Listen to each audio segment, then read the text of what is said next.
వాళ్లలో కుతూహలం, ఆశ్చర్యం కనిపిస్తున్నాయి. 10 నిమిషాల్లో దాదాపు 50 మంది చేరారక్కడ. మిగతా వాళ్ళంతా కూలీకి పోయారు దొరా అన్నాడు పొట్టిగా లావుగా ఉన్న వ్యక్తి. అతడి పేరు కొమరయ్య. మరి మీరంతా పనిలోకి వెళ్ళలేదేం అడిగాడు ఈశ్వర్. మాకిచ్చే కూలీ రేటు గిట్టుబాటు కావడం లేదు. ఆ డబ్బులు ఒక్క పూట కడుపు నిండా తినడానికి కూడా చాలటం లేదు. అందరం మానేద్దాం. అప్పుడు మనం అడిగిన రేటు ఇవ్వకపోడంటే వింటేనా? మీకేం ఒంటరి వాళ్ళు, మాకు పెళ్ళాం పిల్లలు ఉన్నారు. వాళ్ళని పస్తులు ఉంచలేం. కనీసం గంజైనా పోయాలిగా అంటూ సగం పైగా కూలికెళ్ళిపోయారు. ఇట్లా ఉంది మా ఐకమత్యం. అందుకే రాయుడికి మేమంటే అలుసు, చులకన అన్నాడు రామదాసు. నిజమే, మీరంతా ఒక మాట మీద నిలబడితే మీ శక్తికి అడ్డేది. రోజులు మారాయి, కానీ మీ జీవితాల్లో మాత్రం మార్పు లేదు. బలవంతులు జరిపే మానవత్వం లేని సాంఘిక దురన్యాయాల నుండి మనకు రక్షణ లేదు. కష్టానికి అనుగుణంగా కనీస వేతనాలు లేవు. ఈనాటికి బానిసత్వం, వెట్టి చాకిరీ నశించలేదు. ఇహ భూసంస్కరణలు ఎండమావులే. దున్నేందుకు భూమి ఉన్నా నీరిచ్చే నాథుడు లేక బాధపడుతున్నా మనకు న్యాయం చేకూర్చటానికి ఉద్దేశించబడిన చట్టాలు, రాజ్యాంగ రక్షణలు ఫైళ్లలో కాగితాల మధ్య భద్రంగా ఉన్నాయి. చట్టాలను ఉల్లంఘించే పెద్ద మనుషులు మాత్రం తమ దోపిడీని, దౌర్జన్యాల్ని కొనసాగిస్తూనే ఉన్నారు. బాధగా నిట్టూరుస్తూ అన్నాడు ఈశ్వర్. ఇవన్నీ తెలిసి ఏం చేయగలుగుతున్నారు బాబు? ఈ నారయ్య తమ్ముడు సుబ్బన్న కూడా మీలాగే ఇట్లాంటి మాటలే చెప్పేవాడు. వాడు అన్యాయంగా బలైపోయాడు. ఈ బతుకులింతే నిరాశగా అన్నాడు చాకలి వెంకన్న. ఈశ్వర్ అతడి భుజం తడుతూ, అదే, ఆ నిరాశే వద్దు. త్యాగం లేకుండా మనమేం సాధించలేం. భగత్ సింగ్, ఆజాద్, తిలక్ వంటి ఎందరో మహనీయుల త్యాగ ఫలం నేటి స్వాతంత్ర్యం. పోరాటం ఉన్న చోట త్యాగం తప్పనిసరి. ఈనాడు ప్రజలు పూర్వంలా లేరు. దోపిడీకి, చిత్రహింసలకు ఎదురు తిరుగుతున్నారు. తూర్పున సూర్యోదయం అవుతోంది. సామాన్యుడి జీవితం సుఖవంతం కాబోతోంది. జాతస్య ధ్రువో మృత్యుర్ ధ్రువం జన్మ మృతస్య చ. కాబట్టి సుబ్బన్న చావుకై బాధపడ్డం అవివేకం. ఇప్పుడు మన ముందు ప్రజల బాధలు, అవసరాలు ఉన్నాయి. మన హృదయాలలో అవే స్పందిస్తున్నాయి. నారయ్య తమ్ముడు ధన్యజీవి. తన సాటివారి మేలు కోరి ఆత్మత్యాగం చేసిన ఘనుడు. రోడ్డు మీద కుక్క చస్తోంది, మనిషి చస్తున్నాడు. ఆ చావుల అంతరాల్లో తేడా లేదు. చావు కూడా ఓ సార్థకత లేకపోతే ఎలా? రామదాస్ ఈశ్వర్ చెప్పిందంతా విని ఆవేశంగా ముందుకొచ్చాడు. ఇప్పుడు మనం ఏం చేయాలో నువ్వే చెప్పు సారు. నువ్వేం చెప్తే అదే చేస్తాం అన్నాడు. ఈశ్వర్ అందరి వంక చూసి దృఢంగా ఇలా అన్నాడు. మనమంతా ఒక మాట, ఒక బాటగా సాగిపోవాలి. అలా ఒక్కటైన మన శక్తి ఆ తుమ్ములో ఇన్నాళ్లు ఒడ్డు నిలిచిన రాళ్లను లాగివేయాలి. ఈ భూమిని తడపాలి. ఆ నీరి ప్రాంతాన ప్రవహించాలి. మీలో ఒక్కొక్కడు ఈ పనిలో ఒక్కొక్క కలియుగ భగీరథుడు కావాలి. ఈశ్వర్ మాటలు విన్న అక్కడ వారిలో ఆవేశం పరవళ్లు దొక్కింది. అందరిలోకి రామదాసు, కొమరయ్య, సీనయ్య ఈశ్వర్ ముందు నిలబడి, సార్, ఇక నుండి నువ్వే మాకు తోడు కావాలి. నువ్వు ముందుండి మమ్మల్ని నడిపించు, నడుస్తాం. నువ్వెలా చెప్తే అలా చేస్తాం అన్నారు మూకుమ్మడిగా. మిగతా వాళ్ళు ఆవేశంగా అలాగే చేద్దాం, గుండ్లు లాగేద్దాం అని బిగ్గరగా అరిచారు. ఆగండిరా, ఆగండి. ఉడుకు రక్తంతో ముందు వెనక చూడటం లేదు మీరు.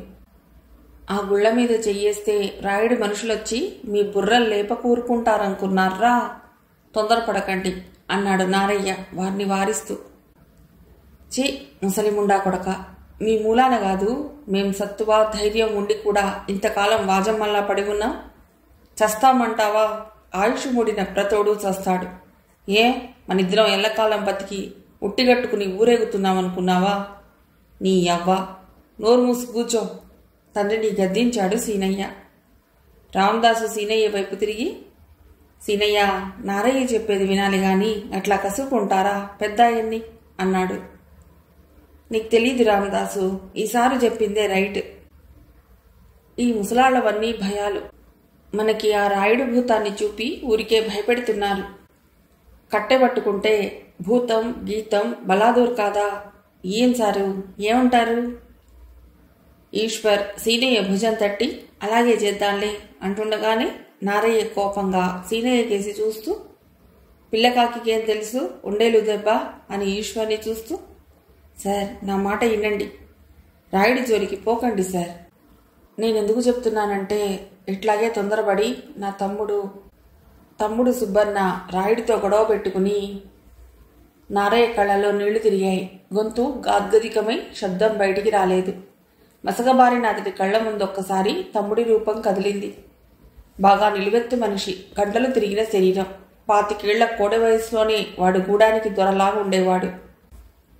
సుబ్బన్న చనిపోయి 10 సంవత్సరాలైనా ఆ మాయని గాయం ఇంకా గుండెల్లో రేగి అతని మనస్సుని సలుపుతోంది. తనకు తాను చెప్పుకుంటున్నట్లు, అక్కడున్న వారికి తెలియజేస్తున్నట్లు అతడి పెదవులు కొద్ది క్షణాల్లో విడివడి గతాన్ని అక్కడ చేరిన వాళ్ల కళ్ల ముందు నిలబెట్టాయి. రాయుడికి ఒళ్ళు పడుతున్నాడు నారయ్య. సుబ్బన్న మెల్లిగా నడుచుకుంటూ వరండాలోకి వచ్చాడు. రాయుడు ఒకసారి అతడి కేసి చూసి మొహం తిప్పుకున్నాడు. మీతో మాట్లాడదామని వచ్చినాను దొరా. సుబ్బన్న గొంతులో తడబాటుగాని బెదురుగాని లేదు. నిర్భయంగా ఉందా స్వరం. గంభీరంగా ఉంది. రాయుడు తిరిగి చూశాడు, ఏమిటన్నట్లు. ప్రభుత్వం మాలాంటి పేదోళ్లకింత భూమినిచ్చింది పండించుకోమని. దానికి నీలాంటి పెద్దోళ్లు అడ్డుపట్టం ఏం బాగోలేదు అన్నాడు సుబ్బన్న ధైర్యంగా. నేనేం చేశాన్రా? ఏ మీ భూముల్ని కాజేశానా అన్నాడు కోపంగా రాయుడు. అది గవర్నమెంట్ మాకిచ్చిన భూమి. దాన్ని నువ్వు కాజేయలేవని నాకు తెలుసు. నీకు చేతనైన విధంగా మా ఆటంకాలు కలిగిస్తున్నావు. భూమి తడపటానికి కావలసిన నీళ్లు రాకుండా చేశావు. చెరువుకెంతో దూరంలో ఉన్న నీ 500 ఎకరాల భూమి తడపడం కోసం దగ్గరలో ఉన్న మా పేదోళ్ల భూమిని పాడుబెట్టాలని చూస్తున్నావు. మంచిది కాదురా. మా కడుపులు కొట్టకు. మా పొలాలకు కూడా నీళ్లొదులు. చాలా సౌమ్యంగా చెప్పాడు సుబ్బన్న. ఏందిరా, నాకు సలహా ఇవ్వనొచ్చావా, బెదిరించడానికి వచ్చావా? సలహా ఇవ్వటానికే వచ్చాందరా. తను బతకడమే కాదు, 10 మందిని బతికించిన వాడే గొప్పోడు. మమ్మల్ని కూడా ఇంత గంజైనా తాగి బతకని మాకీ సహాయం చేయి, నీ పేరు చెప్పుకుంటాం చాలా వినయంగా అన్నాడు సుబ్బన్న. ఇప్పుడు నేను చేయగలిగిందేమీ లేదురా. అయినా ఒక మాట అడుగుతాను రే. మీ బోటిగాళ్లంతా భూముల్ని దున్నుకోవాలని, భూములు లేనాలని అనుకుంటే మా బోటిగాళ్లంతా ఏం కావాలి? అదిగాక ఈ రోజుల్లో వ్యవసాయం అంటే మాటలా? ఎరువులు విత్తనాలు కొనటానికి మీ దగ్గర డబ్బేది? ఆ డబ్బు కోసం మళ్ళీ ఆ పట్టా కాగితాలు తాకట్టు పెట్టాల్సిందేగా. అప్పులు వడ్డీలు తీర్చుకుంటూ మీరు తినేది మాత్రం ఏముంటుంది?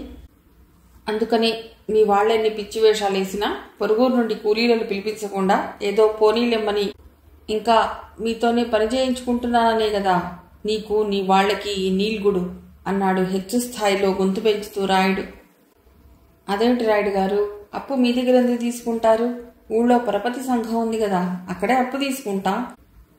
అప్పు ఒకేసారి కట్టవలసిన అవసరం లేదని సంఘానికి అధ్యక్షుడైన జగపతి బాబు చెప్పారు. ఆయన ఏదో రకంగా సాయం చేస్తారులేండి అన్నాడు ఎంతో నమ్మకంగా సుబ్బన్న. ఇంకెక్కడి పరపతి సంఘం? నెల్లాళ్ల క్రితమే కోఆపరేటివ్ డిపార్ట్మెంట్ వాళ్ళొచ్చి లెక్కల దగ్గర జగపతి బాబుని చికాకు పెట్టారు. వెంటనే ఆ పరపతి సంఘాన్ని బర్తరఫ్ చేయించాడు. ఆ విషయం నీకు ఇంకా తెలియదులా ఉంది అన్నాడు రాయుడు నిర్లక్ష్యంగా. సుబ్బన్న ఆవేశానికి అవధులు లేవు. ఎంతో కష్టపడి పట్నంలో కోఆపరేటివ్ ఆఫీసర్ల కాళ్ళా వేళాబడి ఆ సంఘాన్ని స్థాపించుకున్నాం. కాస్త డబ్బు దశకం ఉన్న పెద్ద మనిషి పూచీదారుగా ఉండాలంటే జగపతి బాబుని అధ్యక్షుడిగా ఉంచి గూడెంలోని రైతులంతా డబ్బులు కట్టి సభ్యులయ్యారు. ఎంతో కష్టపడి సంపాదించిన సంఘాన్ని మట్టిపాలు చేసిన రాయుడు కొడుకు మీద వెర్రి కోపం వచ్చింది సుబ్బన్నకి. అయితే మీరివన్నీ చేసింది మమ్మల్ని శాశ్వతంగా బానిసల్ని చేసుకోవటానికా? మర్యాదగా చెప్తున్నాను, నీ అంతట నువ్వే ఆ గుళ్ళు తీయించు, లేదా మేమే తీస్తాం అన్నాడు స్థిరంగా సుబ్బన్న. గుళ్ళ మీద చెయ్యి పడ్డదా పుచ్చలెగురుతాయి, జాగ్రత్త. ఊరుకుంటే ఎక్కువ అవుతోందిరా నీకు. మిమ్మల్ని ఎక్కడుంచాలో అక్కడే ఉంచాలరా. కాస్త సంధిస్తే తలకెక్కుతారు గదూ అంటూ నారయ్య వైపు తిరిగి, ఏరా నారిగా, వీడికి 4 అక్షరం ముక్కలు చెప్పించి చెడగొట్టావురా. నా మీదే ఎలా ఎగురుతున్నాడో చూసావా? వీడో లీడర్ అయ్యాడ్రా. ఇదిగో ఆఖరి మాట చెప్తున్నా, నీ తమ్ముడికి బుద్ధి చెప్పుకో, తెలుసుకో నా సంగతి. స్టూల్నో తన్నుదన్ని లోపలికి వెళ్ళాడు రాయుడు. నారయ్య గబగబా తమ్ముడి దగ్గరికొచ్చి, ఏందిరా సుబ్బన్న, వారితో తగు ఏంట్రా అన్నాడు చెయ్యి పట్టుకుంటూ. తగుగాక మరేంటవుతుంది, భూములన్నీ అట్టా వీడుపెట్టుకుంటామనుకుంటున్నాడు కాబోలు. అది తేలిస్తాను అంటూ నారయ్య పిలుస్తున్నా వినిపించుకోకుండా చెయ్యి విదిల్చుకుని పెద్ద పెద్ద అంగలతో బయటికెళ్ళిపోయాడు సుబ్బన్న. నారయ్యకేం చేయాలో పాలుపోలేదు. తమ్ముడు చెప్పేది సరైందే, కానీ అతడు ఎదుర్కోబోయే వ్యక్తి ఎవరు, ఎలాంటివాడు అన్న ఆలోచన లేదా? అదీ కాక గూడెల్లో అంతమంది ఊరుకోగాలేంది వీడొక్కడికైనా నీటి సమస్య, వీడెందుకు రాయుడితో తగు పెట్టుకోవటం? నారయ్య ఆలోచనలతో ఇల్లు చేరాడు. ఆ రోజు ఆ మర్నాడు కూడా సుబ్బన్న ఇంటికి రాలేదు. ఆ సాయంకాలం గూడెంలో టముకు వినిపించటం చూసి ఆశ్చర్యపోతూ వసారాలోకొచ్చాడు. ఇందుమూలంగా గూడెంలోని పిల్లా పెద్దలకి చెప్పేదేమిటంటే, మన పొలాలకి నీళ్లు రాకుండా రాయుడు గుళ్ళు అడ్డు పెట్టేశాడు. ఆ గుళ్ళు తీసేయడానికి మన గూడెం నాయకుడు సుబ్బన్న నిశ్చయించాడు. కావున పిల్ల పెద్ద అంతా రేపు సాయంత్రం చెరువు కాడికి రావాల్సిందహో. ఆ టముకు విని నిశ్చేష్టుడయ్యాడు నారయ్య. కొద్ది క్షణాల్లో తేరుకుని 12 ఏళ్ల తన కొడుకు సీనయ్యను పిలిచి, ఒరే చిన్నయ్య ఎక్కడున్నాడో వెంటనే రమ్మన్నానని పిలుచుకురా అన్నాడు. సీనయ్య 10 నిమిషాల్లో తిరిగొచ్చాడు. వచ్చి, అయ్యా చిన్నయ్య పోలేరమ్మ గుడి దగ్గరున్నాడు. అక్కడ చిన్నయ్య తోటి వాళ్ళంతా ఉన్నారు. వాళ్ళు రేపు చెరువుకేసిన గుళ్ళు తీసేస్తారట. ఆశ్చర్యపోయాడు నారయ్య. అంతేకాదయ్యా, మన గూడెంలో అందరూ చిన్నయ్యను ఎంత మెచ్చుకుంటున్నారో తెలుసా? రేపసలు గూడెం వాళ్ళంతా చిన్నయ్య వెంట చెరువు పెడతారంట. ఆ మాటలు చెప్పి సీనయ్య మళ్ళీ తన చిన్నాయన దగ్గరికి పరిగెత్తాడు. నారయ్య మనస్సు ఈ సంగతి విన్నప్పటి నుండి కల్లోల సాగరంలా ఉంది. అలాగే గూడెం లోపలికి వచ్చాడు. ఎవరి నోట విన్నా సుబ్బన్న మాటే. అంతా అతడు చేయబోయే పనిని ప్రశంసిస్తున్నారు. అతడికి సాయంగా నిలబడటానికి కుర్రకారు సిద్ధపడ్డారు. అందర్నీ ఒక్క మాట మీద నిలిపి ఒక్క పని మీదికి నడపగలిగిన సుబ్బన్నను మెచ్చుకోకుండా ఉండలేకపోయాడు నారయ్య. కానీ రాయుడు గుర్తుకు రాగానే గుండె దడదడలాడసాగింది. ఆ రాత్రి పొద్దుపోయి వచ్చి వసారాలో పడుకున్నాడు సుబ్బన్న. పొద్దున్నే లేచి పొరుగురులో ఎవరో ఎద్దుల్ని బేరం పెట్టారట. చూసొస్తా, బాగుంటే కొనుక్కుంటా అన్నాడు తన చేతినున్న బంగారు మురుగు చూసుకుంటూ సుబ్బన్న. నారయ్యకి అర్థమైంది, సుబ్బన్న వ్యవసాయం చేయాలనే దృఢ సంకల్పంతో ఉన్నాడు. అందుకే బంగారు మురుగమ్మి ఎద్దుల్ని కొంటున్నాడు అనుకున్నాడు. సుబ్బన్న పట్టుదల అతడికి అర్థమైంది. తర్వాత సుబ్బన్న 9 అయ్యేసరికి పక్క ఊరు చేరుకున్నాడు. ఎద్దుల్ని బేరం చేసి బంగారు మురుగు అమ్మేసి డబ్బు కట్టేశాడు. ఎద్దుల్ని తోలుకుంటూ ఊరుదారి పడుతుంటే వాడి కాళ్ళు భూమి మీద అనటం లేదు, ఆకాశంలో నడుస్తున్నట్లుంది. అతడి కళ్ల ముందు ఆ ఎద్దులతో భూమి దున్నుతున్నట్లు, గింజలు చల్లుతున్నట్లు, తూముకుండా తమ పొలాల్లోకి నీరు పారటం, ఎదిగిన పచ్చని చేలు, చేని ఒడ్డున నిలబడి పంటకొచ్చిన పొలాన్ని చూసుకుంటున్న ఆనందంతో తను మైమరవటం. ఇంతలో ముందు నడుస్తున్న ఎద్దులాగే అతడి కాలికి ఎదురురాయి కొట్టుకుని క్షణంలో ఊహల్లోంచి వాస్తవంలోకి వచ్చాడు. ఎదురుగా యమకింకరుల్లాంటి 5 వస్తాదులు ఎద్దుల్ని ఆపారు. తన చుట్టూ వాడు నిలబడ్డం గమనించాడు సుబ్బన్న. తన స్థితి అంచనా వేసుకోసాగాడు. ఊరికి సుమారు 2 మైళ్ళ దూరంలో ఉన్నాడు తను. కనుచూపు మేరలో మనుషుల అలికిడి లేదు. తన దగ్గర ఎద్దుల్ని అదిలించే చిన్న కర్ర తప్ప మరే ఆయుధం లేదు. వాళ్ళ దగ్గర కర్రలు గొడ్డళ్ళు ఉన్నాయి. అయినా సుబ్బన్న జంకలేదు. చాలా ధైర్యంగా, ఎందుకురా నా దారి కడ్డం వచ్చారు అన్నాడు. నువ్వు రాయుడిగారి దారికి ఎందుకు అడ్డం వచ్చావు అన్నారు వాళ్ళు. ఆయనే మా దారి కడ్డొస్తున్నాడు. మర్యాదగా నాకు నా ఎద్దులకు అడ్డు తొలగండి అన్నాడు సుబ్బన్న చిరాగ్గా చూస్తూ. తొలగాలా? మేమా? తొలుగుతాం. నిన్ను తొలగించడానికే వచ్చాన్రా అంటూనే కర్రలన్నీ ఒక్కసారిగా లేపి అతడి తలపై వెయ్యబోయారు. సుబ్బన్న అవతలికి దూకాడు. కర్ర దెబ్బలన్నీ కింద పడ్డాయి. వాళ్లలో ఒకడిని తన్ని వాడి చేతికర్ర లాక్కున్నాడు సుబ్బన్న. వాళ్ల చుట్టూ తన మధ్యలో పద్మవ్యూహంలో అభిమన్యుల్లా ఉన్నాడు. అతడి చేతికర్ర విష్ణు చక్రంలా తిరుగుతోంది. ఆ వేగాన్ని వాళ్ళు అందుకోలేక తికమకపడి దెబ్బలు తింటున్నారు. 2 నిమిషాలు వాళ్ళనలా అయోమయంలో పడేశాడు సుబ్బన్న. సరిగ్గా గొడ్డలి వేటొచ్చి అతడి కర్రపై పడింది. కర్ర నడిమికి విరిగింది. ఆ చిన్న ముక్కతోనే వాళ్ళని ఎదిరించసాగాడు.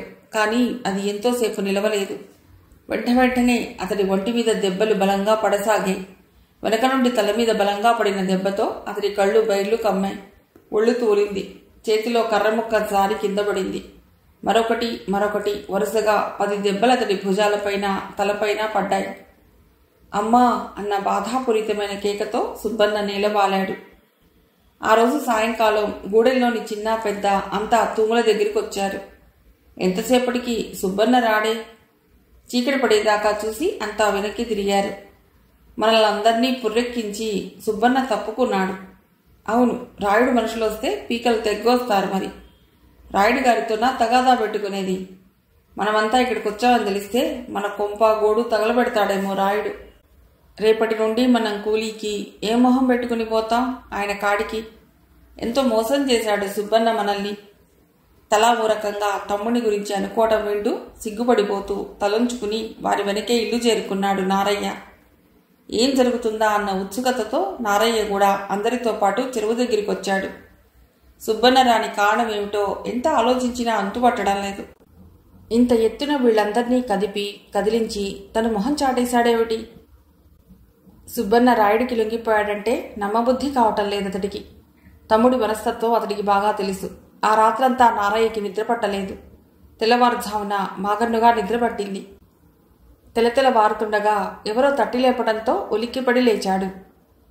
నారయ్య, నారయ్య లే, సుబ్బన్న ఉరేసుకుని చచ్చిపోయాడు. నిద్రమత్తంతా వదిలిపోయింది నారయ్యకి. ఏమిటి ఏమిటి మీరనేది? నా తమ్ముడు ఉరేసిపోవటమేమిటి? నమ్మశక్యం కాలేదతడికి. సుబ్బన్న ధైర్యవంతుడు, పిరికివాడు కాదు. నిజం, ఊరి నుండి వస్తున్న మన వాళ్ళకి చింతల తోపులో ఉరేసుకుని కనిపించాట. నారయ్య పరిగెత్తాడు. వచ్చిన వారితో కలిసి ఊరికి 2 మైళ్ళ దూరంలో ఉన్న చింతల తోపులో చెట్టుకి ఉరేసుకుని వేలాడుతున్నాడు సుబ్బన్న. ఆ దృశ్యం చూసేసరికి నారయ్యకి నిలువు కళ్ళు పడ్డాయి. శిలలా నిలబడిపోయాడు కొన్ని క్షణాలు. కార్చిచ్చులా ఈ వార్త ఊర్లోకి గూడెంలోకి పాకిపోయింది. జనం పరిగెత్తుకుంటూ చింతల తోపులోకొచ్చి సుబ్బన్న శవాన్ని చూసి నిశ్చేష్టులై నిలబడిపోయారు. 1 అరగంట సేపు అలా వాణ్ణి చూశాక గాని వాళ్ళు మామూలు స్థితికి రాలేకపోయారు. వచ్చాక ఆత్మహత్య ఎందుకు చేసుకున్నాడు, అది ఈ విధంగా అన్న చర్చ వచ్చింది అక్కడే. సుబ్బన్న వంటి మీద స్పష్టంగా కనబడుతున్న కర్రల దెబ్బల వాతలు, తల మీద నుండి ముఖం మీదికి కారిన రక్తపు చారికలు, పీలికలే వేలాడుతున్న చొక్కా ఏదో ఘోరం జరిగిందనే తెలియజేస్తున్నాయి. ఆత్మహత్య చేసుకున్న వాడికి దెబ్బలెలా వచ్చాయి? ఎవరు కొట్టారు? చచ్చెట్టు కొట్టి ఉరేశారా? చంపాక ఉరేయటం దేనికి? కొన ఊపిరితో ఉండగా ఉరేసిపోయారా? అన్న ప్రశ్నలు ఊహాగానాలతో అక్కడ చేరిన జనం యావత్తూ ఆ భయంకర దృశ్యాన్ని చూస్తూ విశ్లేషిస్తున్నారు. అదే సమయంలో రాయుడు పోలీసులతో వచ్చాడక్కడికి. పోలీసుల్ని చూస్తూనే జనం భయంగా తొలగిపోసాగారు. నారయ్య రాముణ్ణి చూస్తూనే మొహాన గుడ్డబెట్టుకుని బిగ్గరగా ఏడ్చాడు. రాయుడు నారయ్య వైపోసారి చూసి, ఊరుకోరా, వాడికి ఆయుష్ తీరిపోయింది, పోయాడు. ఎవరి మట్టుకు శాశ్వతం? నువ్వు, నేను, వీళ్ళందరం ఏదో ఒక రోజు పోవలసిన వాళ్ళమే అంటుంటే పోలీసులు సుబ్బన్న శవాన్ని కిందికి దించారు. వాడిని ఎవరో బాగా తచ్చెట్టు కొట్టారని అంత స్పష్టంగా తెలుస్తున్నా ఆ సబ్ ఇన్స్పెక్టర్ కళ్ళకవి కనపడటం లేదు. ఆ దెబ్బల గురించి ఏమీ మాట్లాడలేదు. ఇతనికి మీ గూడెంలో శత్రువులు ఎవరైనా ఉన్నారా? అడిగాడు ఎస్ఐ. మా గూడెం వాళ్ళకి వాడు నాయకుడు సారు అన్నాడు ఏడుస్తూ నారయ్య. అందుకే మరి శత్రువులుండేది అన్నాడు ఎస్ఐ. వాడికెవరుంటారు సార్ శత్రువులు? వాడు చాలా మంచోడు. అట్లాంటి వాడు ఎట్లా ఆత్మహత్య చేసుకున్నాడో అర్థం కావటం లేదు అన్నాడు జోగినాథం ఎస్ఐని చూస్తూ. రాయుడు జోగినాథం వంక కన్నెర్ర చేసి చూశాడు. జోగినాథం తడబడుతూ, మరేనండి, వాడికేం బాధ కలిగిందో ఉరేసుకున్నాడు మరి అన్నాడు. అక్కడే అప్పటికప్పుడు సబ్ ఇన్స్పెక్టర్ పంచనామా నిర్వహించాడు. శత్రువులెవరూ లేని సుబ్బన్న తనకు తానే ఆత్మహత్య చేసుకున్నాడని, దానికి కారణం అప్పుడప్పుడు వాడికొస్తుండే తీవ్రమైన కడుపు నొప్పని, బహుశా ముందు రోజు కూడా తట్టుకోలేని కడుపు నొప్పి రావటంతో ఆ బాధతో వాడు భరించలేక ఆత్మహత్య చేసుకుని ఉండవచ్చునని రాసుకుని సొంత అన్న నారయ్యతో పాటు గూడెంలోని నలుగురిచే సంతకాలు చేయించాడు ఎస్ఐ. మరికొందరు గూడెం వాళ్లచే సాక్షి సంతకాలు చేయించాడు ఆయన. పంచనామాలో సంతకం చేసిన 5గురికి, సాక్షి సంతకం చేసిన వారికి అందరికీ సుబ్బన్నది హత్య అని తెలుసు. హత్య చేయించగల శత్రుత్వం కూడా ఎవరికుందో తెలుసు. కానీ ఒక్కరు కూడా నోరు మెదపలేదు. వాడి చావు అతి సాధారణమైన సంఘటనగా జరిగిపోయింది. నారయ్య కళ్ళ వెంట ధారాపాతంగా కన్నీరు కారుతోంది. తమ్ముడి వేళ్లాడే శవం కళ్ల ముందు కదిలి హృదయం కరిగింది. ఆ తర్వాత ఇంకేముంది? ఎగిరిన ఈ జనమంతా చప్పబడ్డారు. అందరి నోళ్లు మూతబడ్డాయి. హత్యని ఆత్మహత్యగా మార్చి మమ్మల్ని సాక్షులుగా వేయించుకోగలిగిన రాయుడి పరపతి ముందు మేమెందుకు పనికిరామని తెలిసింది. ఆనాటి నుండి ఈనాటి దాకా ఆ గుళ్లపై ఎవరూ చేయవేయటానికి సాహసించలేదు. మీరిప్పుడు అదే పని చేయబోతున్నారు. ఇది మంచిది కాదు సార్, నా మాట వినండి అన్నాడు నారయ్య కారే కన్నీటిని తుడుచుకుంటూ. అంటున్న అందరి కళ్ళు చెమ్మగిల్లాయి. సుబ్బన్న ధైర్యం, వీరత్వం, వాడి సాహసం అక్కడి యువకులందరినీ ఆకర్షించాయి. ఈశ్వర్ నిట్టూర్చి, అయితే ఈ సమస్య సామరస్యంగా పరిష్కారం కాకపోవచ్చు. అయినా రాయుడికి మరో అవకాశం ఇస్తే ఎలా ఉంటుంది అడిగాడు ఈశ్వర్ అక్కడ చేరిన వారిని చూస్తూ. అటువంటి అవకాశం ఇవ్వబట్టేగా రాయుడు నా చిన్నయ్యని పొట్టన పెట్టుకుంది. మళ్ళీ అదే తప్పు మనము చేస్తే ఎట్లా సారు? వాడికి తెలియకుండానే విరుచుకుపడాలి అసహనంతో ఆవేశంగా అన్నాడు సీనయ్య. రాయుడికి గుండాల బలం ఎక్కువ. మనం కూడా మనోళ్ళని కట్టెలు, కొడవళ్ళు, గుణపాలు తీసుకురమ్మని చెప్దాం. మన బలం బలగం కూడా వాళ్ళకేమాత్రం తీసిపోకూడదు. నా కొడుక్కి తెలిసి రావాలి పళ్ళు నూరుతూ అన్నాడు కొమరయ్య. మన గుండెబలం ముందు రాయుడి గూండాబలం దిగదుడిపే. మీరెవ్వరూ తొందరపడద్దు. మనం ఒక పద్ధతి ప్రకారం నరుక్కు రావాలి. అందుకొక వ్యూహం ఉంది అని ఇంకా ఏదో ఈశ్వర్ చెప్పబోతుండగానే మట్టి రోడ్డు వెంబడి దుమ్ము లేపుకుంటూ ఒక జీపు నిండా వస్తాదుల్లాంటి మనుషులు, వెనక కార్లు వచ్చేస్తున్నాయి ఊళ్ళోకి. అది చూసి అదిగో అదిగో రాయుడు ఊళ్ళోకి వస్తున్నాడు, గూండాల్ని తీసుకుని మరీ వస్తున్నాడు అన్నాడు కొమరయ్య. అంతా అటే చూడసాగారు. ఓరి భగవంతుడా, మళ్ళీ ఏం దారుణం చేయబోతున్నాడో, ఎవరిని పొట్టన పెట్టుకోబోతున్నాడో ఈ రాక్షసుడు అన్నాడు ఆకాశంలోకి చేతులెత్తి నారయ్య. ఈశ్వర్ తప్ప మిగతా వాళ్ళంతా విభ్రాంతిగా జీపు వంక, కారు వంక చూస్తున్నారు. వెడుతున్న జీపు వంక, కారు వంక వారంతా అలా భయం భయంగా చూడటం గమనించిన ఈశ్వర్ చిన్నగా నవ్వి, ఏమిటది మీరంతా అంతగా భయపడతారు? ఆఫ్టర్ ఆల్ ఓ మనిషి 10 మంది గూండాల్ని వెంట తెచ్చుకున్నాడే అనుకోండి, మీకెందుకు భయం? మీరేం తప్పు చేయటం లేదు అన్నట్లు అతడి విషయం వదిలేయండి, మన సంగతికి రండి. మనం ఈ సమస్యని సామరస్యంగానే పరిష్కరించుకుందాం. ఏం రామదాసు అడిగాడు ఈశ్వర్. అలాగే సార్, నువ్వెంత చెప్తే అంత అన్నాడు రామదాసు అందరి తరఫున తానే చెప్తూ. అయితే నేను ఇరిగేషన్ డిపార్ట్మెంట్లో అప్లికేషన్, సబ్ కలెక్టర్ గారికో లెటర్ మన ఈ పరిస్థితిని వివరిస్తూ రాసి పంపుతాను. మనకి తప్పకుండా న్యాయం జరుగుతుంది అన్నాడు ఈశ్వర్. ఇదివరకు కూడా చెరువుకి గడ్డిపడ్డప్పుడు మా చేత ఇలాగే అప్లికేషన్లు పెట్టించారు సార్, కానీ మాకు చివరికి నీళ్లు లేకుండా పోయాయి. ఇప్పుడు అలాగే జరుగుతుందేమో అన్న ధ్వని వచ్చేట్టు అన్నాడు కొమరయ్య. దాంట్లో ఏం రాసుంది అడిగాడు ఈశ్వర్. ఏమో, సంతకాలు పెట్టింది పెద్దోళ్ళు, వాళ్ళకేం తెలుసు. వీళ్ల చేత వేలిముద్రలు, సంతకాలు వేయించుకుని ఆ పైన ఏం రాసుకున్నారో మాకు మట్టుగా అన్యాయం జరిగిపోయింది. ఈసారి అలా జరగదు కొమరయ్య, నువ్వే చూస్తావుగా. మీరు రాయండి సార్, మేమంతా సంతకాలు చేస్తాం అన్నాడు రామదాసు. ఈశ్వర్ వెళ్ళటానికి అడుగు వేసి, మరి నేను వస్తా రామదాసు అన్నాడు. మంచిది సార్, రేపొద్దున రామా? వద్దు, నేనే మీ దగ్గరికి వస్తాను. వీళ్ళింటికొస్తే మాస్టర్ ఏమైనా అనుకోవచ్చు. ఏమైనా ఇక ముందు తను చేయబోయే పనులకి మాస్టారు ఇరుకున పడకూడదు. కాబట్టి ఆ ఇల్లు విడిచి తను వేరే బస చూసుకోవాలి అనుకుంటూ పోలాయితో కలిసి ఇల్లు చేరాడు ఈశ్వర్. పోలాయిని చూస్తూనే తన్మయి, ఏట్రా ఇంత ఆలస్యం చేశావే? నాన్నకి అన్నానికి ఆలస్యమైంది చూడు, క్యారియర్ ఇచ్చిరా అంది. పోలాయి మాడుపై కొట్టుకుని, తప్పైపోయింది అమ్మాయి గారు, ఈరోజు అయ్యగారు స్టేషన్లోనే ఉంటారు కదూ, మర్చిపోయాను. ఇలా ఇవ్వండి, క్షణంలో ఇచ్చొస్తాను. తన్మయితో లోపలికి వెళ్ళాడు పోలాయ్.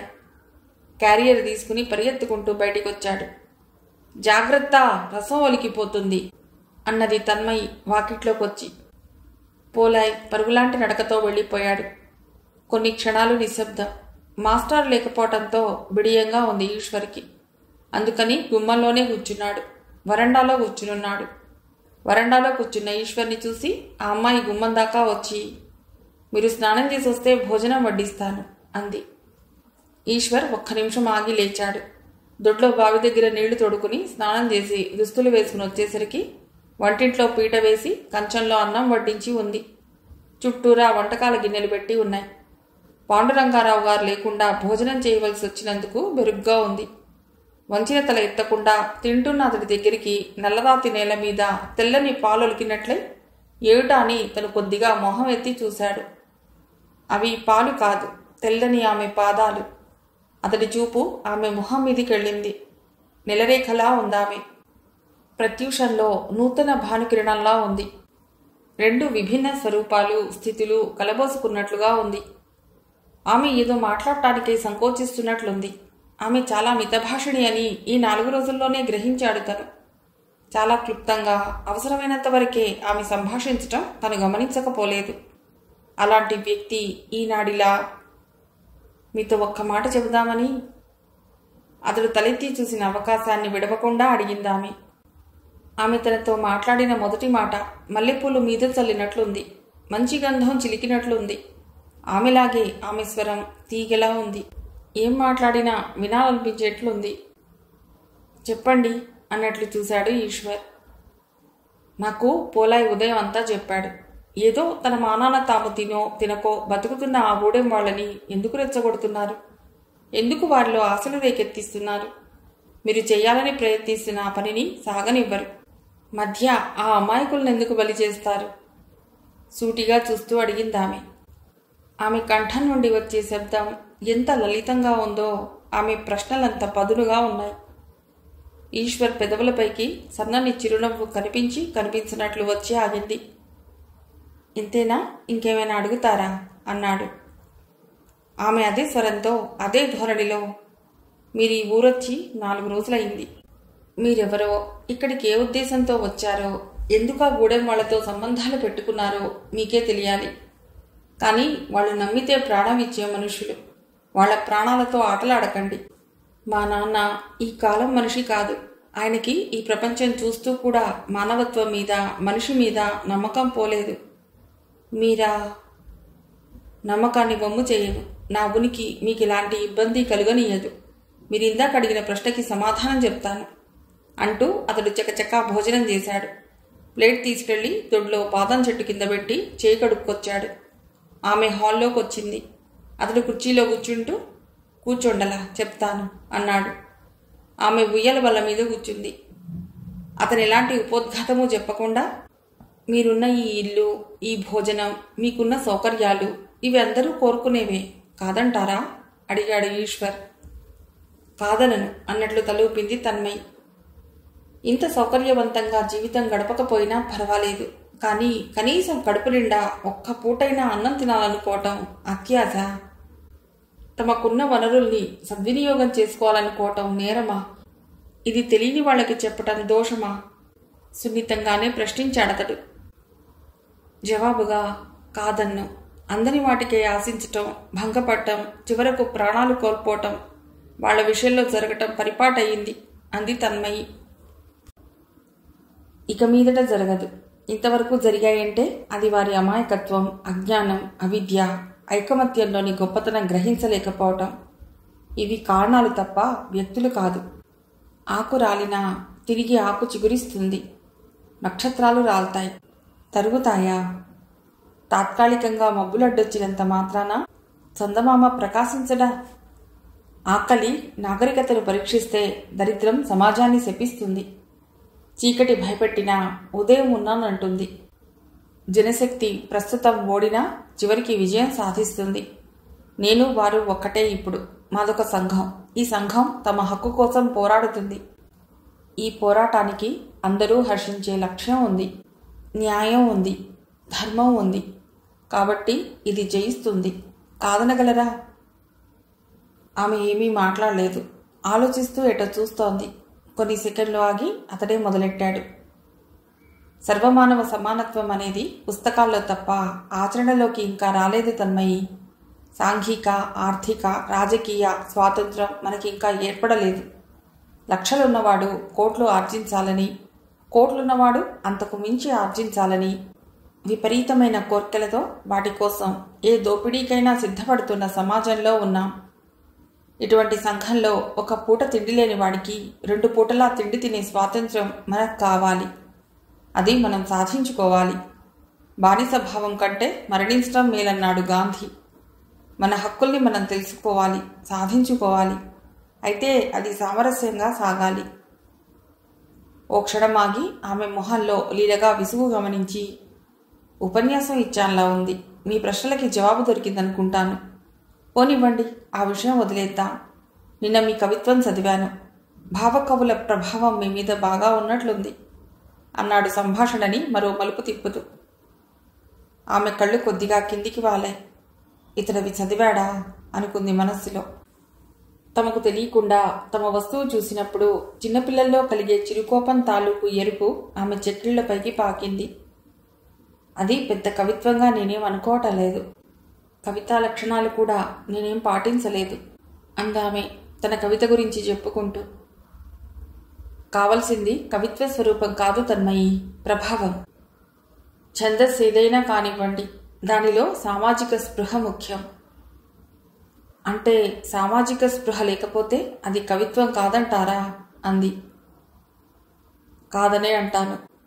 కవికి సమాజం పట్ల ఒక బాధ్యత ఉండాలి.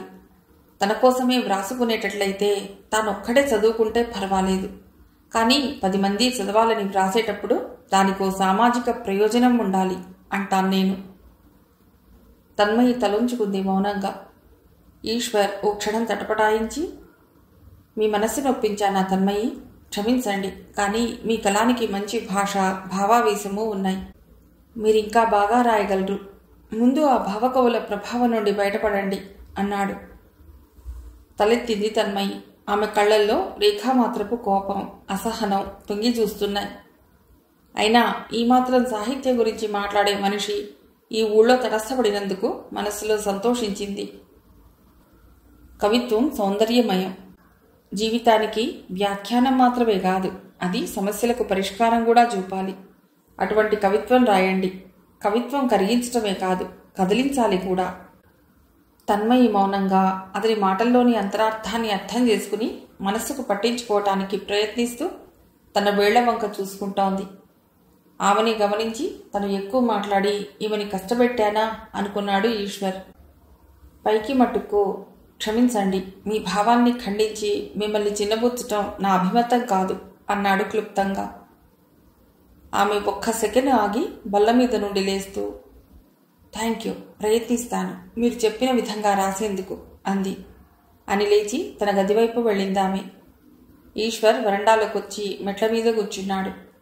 తన్మయితో మాట్లాడిన ఈ కాసేపు అతడికేదో మెంటల్ రిలీఫ్ కలిగించింది. కొద్ది క్షణాలు మౌనంలోని ఆనందాన్ని, మనస్సుకి కలిగే అనుభూతిని ఆనందిస్తూ గడిపాడు. తను చేయవలసిన పని గుర్తొచ్చి లేచి లోపలికి వెళ్లి కాగితాలు కలం తీసుకుని వరండాలోకొచ్చాడు. జాయింట్ కలెక్టర్కి అప్లికేషన్, ఎస్సీ ఇరిగేషన్ డిపార్ట్మెంట్కి లెటర్ రాశాడు. సాయంకాలం కావస్తోంది. పోలాయి స్టేషన్ నుండి రాలేదు. పనున్నట్లుంది. తానొక్కడే గూడానికి బయలుదేరాడు. అతన్ని చూస్తూనే కొమరయ్య ఎదురొచ్చి రామదాస్ ఇంటికి తీసుకొచ్చాడు. ఒక రామదాసు ఇంటి దగ్గర తప్ప మిగతా గూడెమంతా నానా భీభత్సంగా ఉంది. ఎక్కడ చూసినా దరిద్రం, అశుభ్రత తాండవిస్తున్నాయి. గోచీలు పెట్టుకున్న పిల్లలు, శరీరాన్ని కాస్త బట్టతో అతి కష్టం మీద కప్పుకున్న స్త్రీలు, నడుముకో మురికి పంచ, పైన చిరుగుల చొక్కాలు ధరించిన మగవారు. ఆ గూడెల్లో వాళ్ళు మనుషుల్లా లేరు. దెయ్యాలకు గుడ్డలు తొడిగినట్లున్నారు. గుడిసెలకి మధ్యగా మురికి గుంటలు, వాటిపై దోమలు, ఎక్కడ చూసినా ఈగలు. ఇలాంటి వాతావరణంలో వీళ్ళు ఎలా జీవించగలుగుతున్నారు? ఈ దేశంలో గూడెం అంటే పేదరికం, అవిద్య, అనారోగ్యం, దీనత్వం, అమాయకత్వం, కన్నీళ్లు, కష్టాలు కలబోసుకున్న చోటు. ఇక్కడున్న వారంతా కలవారి సౌఖ్యం కోసం కండలు కరిగించేందుకు పుట్టినవారు. ప్రతి ఎన్నికలకి ముందు ఇలాంటి గూడాలన్నీ రాజకీయ పుణ్యక్షేత్రాలుగా తయారై వీరంతా దేశానికి వెన్నుముకలుగా ఈ ఎలక్షన్ల తంతు ముగిసే వరకు కీర్తించబడతారు. కవులు ఈ సమయంలోనే వీళ్ల దైన్యాన్ని గురించి, పేదరికాన్ని గురించి పాటలు, పద్యాలు రాస్తారు. బహిరంగ సభల్లో పాడతారు. ఆ తర్వాత ఆ సభ్య సమాజానికి మళ్లీ 5 ఏళ్ల వరకు వీళ్లు గుర్తుకురారు. ఈ తతంగం ఈ రోజుది కాదు. స్వాతంత్ర్యం వచ్చింది అని చెప్పబడుతున్న నాటి నుండి ఇదే కథ పునః ప్రసారం అవుతోంది అనిపింపజేశాయి ఆ పరిసరాలు ఈశ్వర్కి. తనకెదురొచ్చిన రామదాసు వైపు తిరిగి, ఏమిటిది రామదాసు, మీ గూడెం ఇంత అశుభ్రంగా ఉంది. ఇలా ఉంటే రోగాలు మీ వెంటే ఉండవు. DDT చేయించటం, తాగే నీటిలో క్లోరిన్ కలపటం ఇదేదీ లేనట్లుంది. ఎవరికి తెలుస్తాయి సార్ ఇవన్నీ, ఏదో ఇలా బతుకుతున్నాం అన్నాడు కొమరయ్య. ఈసారి పట్నం వెళ్ళినప్పుడు తప్పకుండా ఇవి తెద్దాం. గ్రామ పంచాయతీ ఏం పట్టించుకోదా? పంచాయతీయా? రాయుడి మోచేతి నీళ్లు తాగేవాళ్ళ పట్టించుకునేది? మమ్మల్ని చూస్తేనే చిన్నచూపు వాళ్ళ దృష్టిలో. మేం మనుషులమైతేగా, ఎలక్షన్లప్పుడు తప్ప మరెప్పుడూ మేం గుర్తుకురాం అన్నాడు రామదాసు. ఒక్క నిమిషం మాట్లాడలేకపోయాడు ఈశ్వర్. తర్వాత, రామదాసు, మీకో సంఘం ఉండాలయ్యా. సంఘం తరపున మనం ఏదైనా సాధించొచ్చు.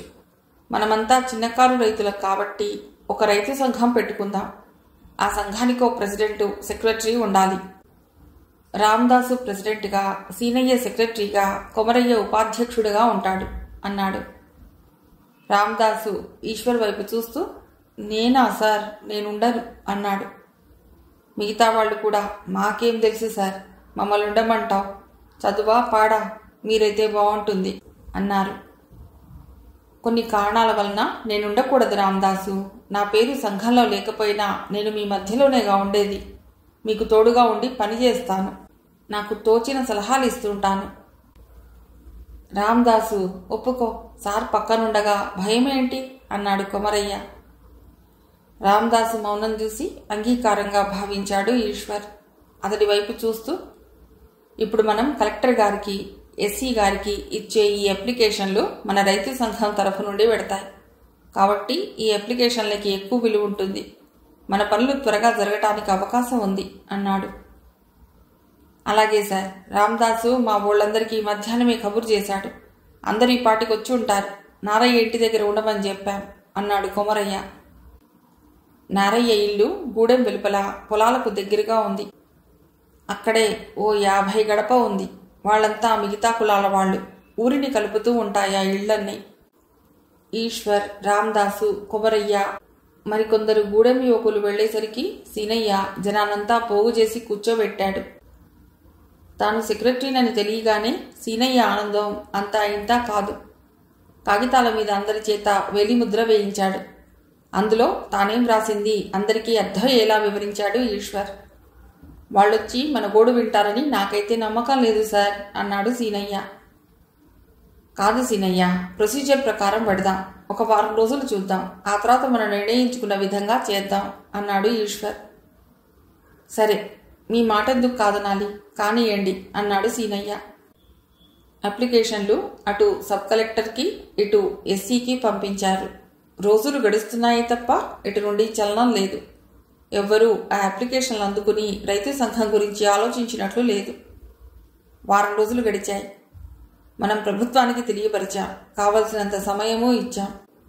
వారు మన నిర్ణయాన్ని పక్కకు నెట్టినట్లుంది. కాబట్టి మనం మొదట నిర్ణయించుకున్న విధంగా గుండ్లు మనమే తీసేద్దాం. రేపే ఆ పని చేద్దాం. రేపు ఉదయం 8 గంటలకి అంతా రామదాస్ ఇంటి దగ్గరే కలుసుకుందాం అన్నాడు ఈశ్వర్. అంతా సరేనన్నారు. మర్నాడు ఉదయం 8 గంటలకి ఈశ్వర్ గూడెం చేరుకున్నాడు. ఆ రోజు ఎవ్వరూ పనుల్లోకి పోలేదు. రామదాసు అందరినీ సిద్ధం చేశాడు. రాయుడి మనుషులు అక్కడికి రాబోతున్నారని తెలిసింది రామదాస్కి. ఆ మాటే ఈశ్వర్తో అన్నాడు. ఈశ్వర్ అక్కడ చేరిన వారిని ఉద్దేశించి, రాయుడి మనుషులతో మనకి ఘర్షణ తప్పకపోవచ్చు. ఆయుధాలు లేనివారు, ఘర్షణ నచ్చనివారు, ఇష్టం లేనివారు కూడా రాకండి అన్నాడు. రామదాసు దాదాపు 100 మందిని సిద్ధం చేశాడు. రాయుడి మనుషులతో ఘర్షణ అన్నమాట వినేసరికి ఒకరి మొహం ఒకరు చూసుకుంటూ ఒకరి తర్వాత ఒకరుగా అంతా వెళ్ళిపోతున్నారు. అది చూసి సీనయ్య, ఒరే వెళ్ళకండిరా, ఈ ప్రయత్నమంతా మన కోసమే, నీళ్ళక్కర్లేదురా మీకు, ఛీ పిరికి సన్నాసులారా అంటూ వాళ్ళని ఆపాలని చూస్తున్నాడు సీనయ్య. చివరకు అక్కడ మిగిలిన వాళ్ళని చూసి విస్తుపోయాడు రామదాసు. మా ఐకమత్యం ఇంత గొప్పగుంటది సార్ అన్నాడు కొమరయ్య నీరసంగా. అక్కడ చివరికి మిగిలింది ఈశ్వర్ గాక మరో 3 మాత్రమే. ఈశ్వర్ మిగతా ముగ్గురి వైపు చూశాడు. వాళ్ళు పారిపోయిన తమ గూడెం యువకుల దిశగా చాలా అసహ్యంగా, కోపంగా, నిరసనగా చూస్తున్నారు. ఈశ్వర్ రామదాస్ వైపు తిరిగి, దాసు, సముద్రంలో చేపలు పట్టే జాలరి తుఫానుకు భయపడడు. అలా భయపడితే వాడు జాలరి కానే కాడు. మనం ఈ కెరటాలకి ఎదురీదక తప్పదు అన్నాడు దృఢంగా. వాళ్ళు ముగ్గురు ఈశ్వర్ని చూస్తూ, మేమన్నింటికీ సిద్ధమే సార్ అన్నారు. కొమరయ్య చేతిలోని గొడ్డలి తప్ప తమ దగ్గర మరో ఆయుధం లేదు. రామదాస్ ఈశ్వర్ని చూస్తూ, సార్, ఒకవేళ రాయుడి మనుషులు మనల్ని ఎదుర్కొంటే ఎలా? మన దగ్గర ఆయుధాలు లేవు కదా. ఓ పని చేద్దాం. రోడ్డుకు ఆవలగా ఉన్న చెట్ల మీద పడిందతడి దృష్టి. సీనయ్య కతడి భావం అర్థమైంది. నలుగురు ఆ చెట్ల వైపు నడిచారు. గొడ్డలితో మాంచి కొమ్మల్ని నరికి పెద్ద దుంగల్లాంటివి చూసుకుని భుజాన వేసుకున్నారు ముగ్గురు. కొమరయ్య గొడ్డలి భుజాన పెట్టుకున్నాడు. నలుగురు చెరువు కట్ట వైపు నడుస్తున్నారు. అయితే వీళ్ళకి కొంత దూరంలో కొందరు గూడెం యువకులు అనుసరించి నడుస్తున్నారు. ఉత్సుకత వారిని గూడెంలో ఉండనీయలేదు. చెరువు కట్ట సమీపించారు. ఈశ్వర్ కట్ట ఎక్కి చూశాడు. చాలా కాలం క్రిందట కట్టించబడినప్పటికీ తూము చెక్కు చెదరలేదు. ఈశ్వర్ రామదాస్ వైపు చూస్తూ, తూములోని గుండ్లన్నీ తీసి బయటికి విసిరండి. ఎవడొస్తాడో అడ్డం చూస్తాను అన్నాడు గట్టిగా. ఉత్సాహంగా, ఆనందంగా మిగతా ముగ్గురు తూము వైపు ఉరికారు. అంతే. అప్పటిదాకా పొదలమాటిన నక్కిన రాయుడి మనుషులు కేకలు వేసుకుంటూ బయటికి వచ్చారు. గుండ్ల వైపు పోబోయే ముగ్గురు వెనక్కి తిరిగి చూశారు. దాదాపు 7-8 మంది ఎనుబోతుల్లా ఉన్నారు. ప్రతి ఒక్కరి చేతిలో ఆయుధాలున్నాయి. అవి గుణపాలు, గొడ్డళ్ళు. బిగ్రగా కేకేస్తూ రామదాస్ని గొడ్డలితో కొట్టబోతున్న గూండాల్ని చూసి గవాన్న కట్ట మీద నుండి కిందికి దూకి అతన్ని వెనక్కి లాగాడు ఈశ్వర్. ఆ గొడ్డలి దెబ్బ కింద పడింది. కింద పడిన గొడ్డలిపై కాల్ని అదిమి పట్టి వాడి గడ్డం కింద పిడికిలి బిగించి కొట్టాడు ఈశ్వర్. ఆ దెబ్బతో వాడి కళ్ల ముందు చీకటి వలయాలు కమ్మినట్టయింది. అదే వేగంతో కాలితో వాడి డొక్కల్లో తన్నాడు. ఆ తన్నుతో వాడు 10 గజాల దూరాన పడ్డాడు వెర్రి కేకతో. వాడి కేక విని మరో నలుగురు ఈశ్వర్ మీదికొచ్చారు. నలుగురు ఒక్కసారిగా గుణపాలెత్తారు అతని మీద వేయటానికి. అది చూడగానే సీనయ్యకి తన చిన్నాయన చావు గురించి తండ్రి చెప్పిన విషయం గుర్తొచ్చి భయంతో ఒళ్ళు జలదరించింది. వెంటనే, సార్ జాగ్రత్త అంటూ కేకేసి తననెదుర్కొన్న గూండా గుండెల్లో ఒక్క పోటు పొడిచి కాలు మెలికవేసి వాణ్ణి కిందకు పడేసి ఈశ్వర్కి సాయంగా రాబోయాడు. ఈలోపే ఈశ్వర్ ఆ 4 గుణపాలని 2 చేతులతో ఎత్తి పట్టుకుని బలంగా ఆపాడు మీద పడకుండా. అదే బలం వేగంతో ఆ 4ంటిని వెనక్కి నెట్టాడు.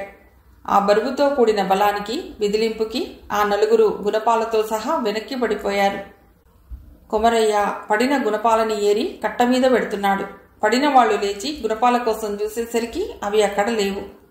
4 ఒక్కసారిగా పెడబొబ్బలు పెడుతూ కొమరయ్య మీదికొచ్చారు. ఈశ్వర్ అది గమనించి ఒక్క పరుగున కొమరయ్యకి వాళ్లకి మధ్యకొచ్చేశాడు. ఈశ్వర్ కాళ్ళు, చేతులు ఉక్కు ముక్కల్లా మారి వాళ్ళని ఎదుర్కొన్నాయి. 4 భయంకరంగా అరుస్తూ 4 వైపులకి పడిపోయారు. ఈశ్వర్ ఒక్క సెకండ్ ఆలస్యం చేయకుండా నడుముకున్న బెల్ట్ని సర్రున లాగాడు. అందరూ ఒక్కసారిగా ఈశ్వర్ని చుట్టుముట్టారు. అతని బెల్ట్ విష్ణు చక్రాల్లా వారి చర్మాన్ని చీలుస్తూ గిర్రున తిరుగుతోంది. వెర్రి కేకలతో వాళ్లు వెనక్కి పడుతూ లేస్తూ ఈశ్వర్ని ఎదుర్కొంటున్నారు. కొమరయ్య, సీనయ్య, రామదాసు గుణపాలను పుచ్చుకుని ఈశ్వర్ పక్కకొచ్చారు.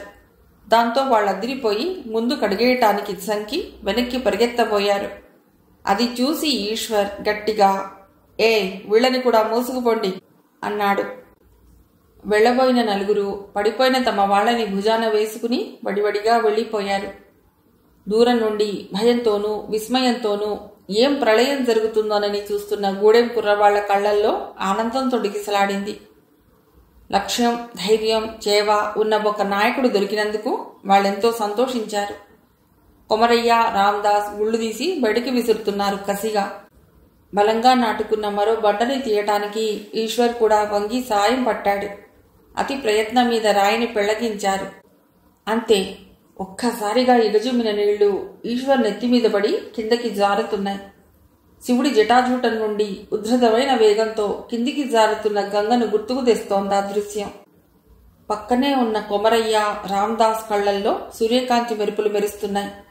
సినయ్య కళ్లలోంచి గంగానది ప్రవహిస్తున్నట్టుంది. అతనికి ఆ నీళ్లలో తన చిన్నాయన కనిపించాడు. సుబ్బన్న కోరిక ఈనాటికి నెరవేరింది అనిపించింది అతడికి. ఎవరికి ఇహ చిక్కనంటూ గంగమ్మ పొలాల్లోకి పరుగు పరుగున పెడుతోంది.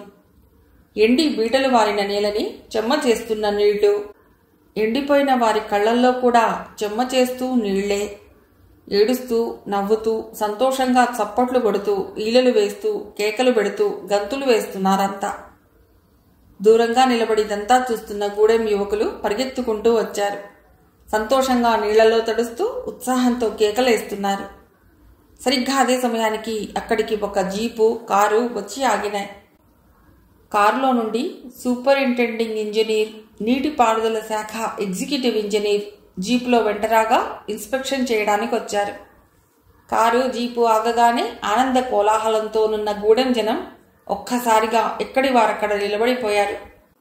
ఈశ్వర్ ముందు నడవగా కొమరయ్య వాళ్ళని అనుసరించారు. ఈశ్వర్ అధికారుల దగ్గరికి వెళ్లి, నమస్కారం సార్ అన్నాడు. గంగాపురం చిన్నకారు రైతుల సంఘం వాళ్ళెక్కడుంటారయ్యా అన్నాడు ఎగ్జిక్యూటివ్ ఇంజనీర్ అధికార స్వరంతో. మేమే సార్, మేమంతా ఆ సంఘంలో మెంబర్లమండి అన్నాడు కొమరయ్య నమ్రతగా. అయితే మీరు నీటిపారుదల శాఖ నుండి వచ్చారా సార్? నమస్కారం చేతులు జోడిస్తూ మరోసారి అన్నాడు ఈశ్వర్. తడిసిన వాళ్ళ దుస్తులు, పారుతున్న నీళ్లు చూసి, నీరు పొలాలకి పారుతోందిగా, మరి అప్లికేషన్లో అలా రాశారేం? వాటర్ ఫ్లోని చూస్తూ అడిగాడు ఎస్ఈ కొంచెం కోపంగా. ఇప్పుడే తూము నుండి అడ్డంగా ఉన్న గుళ్ళు లాగేశాం సార్, ఇన్నాళ్ళు మీకోసం చూశాం అన్నాడు ఈశ్వర్. అయితే మట్టుకు మేం వచ్చేదాకా ఆగవలసింది. ఇలా చట్టాన్ని మీ చేతుల్లోకి తీసుకుంటే ఎట్లా? మేం వచ్చి పరిస్థితులు సమీక్షించి గుళ్ళు తీయించేవాళ్ళం కదా. మీరు చేసిన పని బాగోలేదు అన్నాడు ఆయన ఈశ్వర్ వైపు చూస్తూ. ప్రభుత్వ నియమాలను అనుసరించి మీ ఇంజనీర్లు వచ్చి తనిఖీ చేసి సిచ్యుయేషన్ రిపోర్ట్స్ ఇస్తారు కదా, వాటి ఆధారంగా మీరెప్పుడో ఈ గుళ్ళు తీయించి మాకు నీళ్లు వచ్చేలా చేయవలసింది. అక్షర జ్ఞానం లేని వీళ్లు, తమకు జరుగుతోంది అన్యాయమని కూడా తెలియని వీళ్లు మీకు అర్జీ పెట్టుకుంటే గాని పరిస్థితి మీకు అవగతం కాదా? పైగా చట్టాన్ని చేతిలోకి తీసుకోవద్దంటూ హెచ్చరిస్తున్నారు.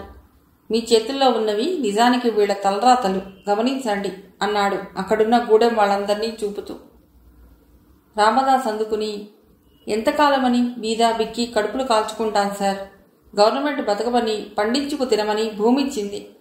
నీరున్నది కానీ దాన్ని మా భూములకు పారనీయకుండా ఇంతకాలం ఆ రాయుడు మనుషుల్ని కాపలాబెట్టి రాళ్లడ్డుపెట్టి ఆపాడు.